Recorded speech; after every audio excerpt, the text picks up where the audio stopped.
এই জামানার কথাই নবীজি বলছেন সাল্লাল্লাহু আলাইহি ওয়াসাল্লাম, তোমাদের সামনে এমন একটা যুগ আসছে, নবীজি বলছেন জামানা সাবরিন, কঠিন জামানা, যে জামানায় ঈমান নিয়ে চলাটা হবে হাতের মধ্যে আগুন নিয়ে চলার মতো। তো নবীজি বলছেন ওই সময়ে সাহাবী জিজ্ঞাসা করছেন, ইয়া রাসূলুল্লাহ, আমি ওই সময়ে কি করব? ওই সময় আমি কি করব? আমাকে কি পরামর্শ দিচ্ছেন?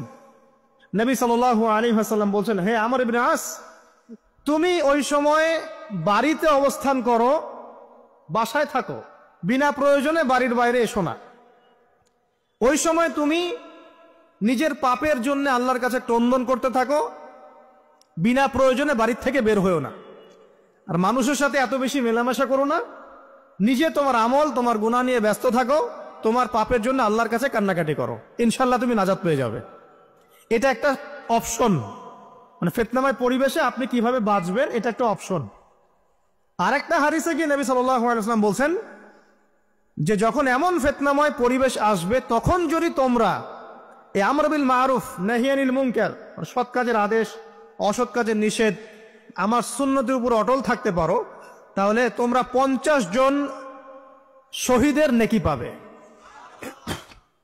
সাহাবায়ে কেরাম বলছেন, ইয়া রাসূলুল্লাহ, আমিনহুম আও মিন্না, তাদের মধ্যে 50 জন নাকি আমাদের মধ্যে 50 জন শহীদ?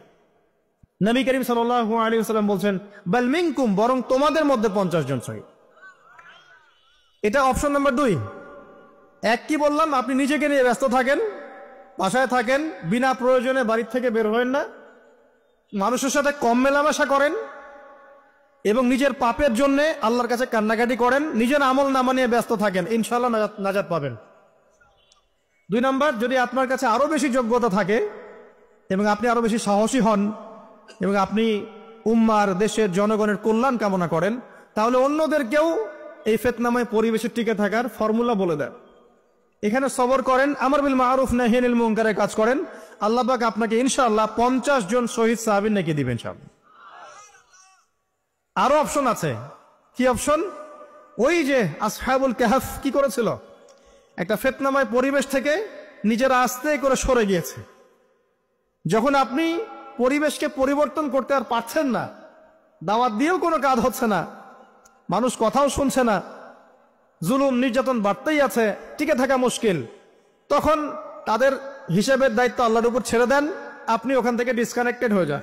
হয়তো আপনার কাছে মনে হচ্ছে না এখন ওই যুগ আসে নাই, কিন্তু আমি আপনাকে বলে দেই যে কোরআন এবং সুন্নাহর চোখ দিয়ে যদি আপনি দেখতে শেখেন এবং বর্তমান বিশ্বের প্রেক্ষাপটটা অ্যানালাইসিস করার যোগ্যতা আপনি অর্জন করেন কোরআন সুন্নাহর চোখ দিয়ে, আপনি বুঝতে পারবেন সেই সময় অনেক আগেই চলে এসেছিল। এখন ফিতনা এবং ফাসাদময় এই পরিবেশে আমরা কি করতে পারি, ছোট স্কেলে, বড় স্কেলে না, ছোট স্কেলে। আমি আজকে বড় বিষয় নিয়ে কথা বলতে আসি নাই, কারণ আমি চিন্তা করলাম যে আসলে প্রথমে যদি ব্যক্তিকেন্দ্রিক বিষয়টা ঠিক না হয়, বড় বিষয় আলোচনা করে কোনো লাভ নাই।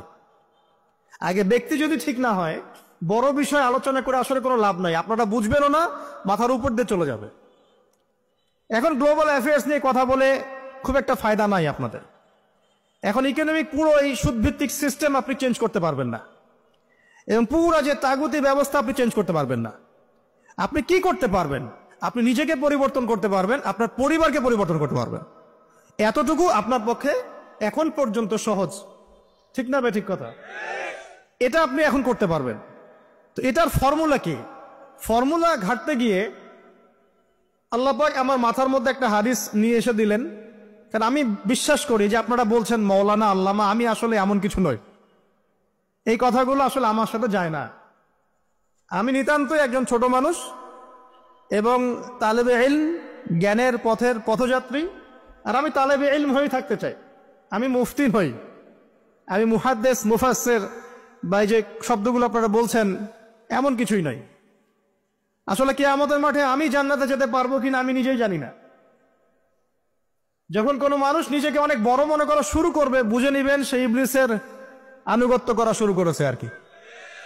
কারণ ইবলিস বলেছিল, আবা ওয়াস্তাকবারা, আমি খলাকতানি মিন নার ওয়া খলাকতাহু মিন তিন, আমাকে সৃষ্টি করেছেন আগুন দিয়ে, আদমকে সৃষ্টি করেছেন মাটি দিয়ে, আমি কেন আদমকে সিজদা করতে যাব?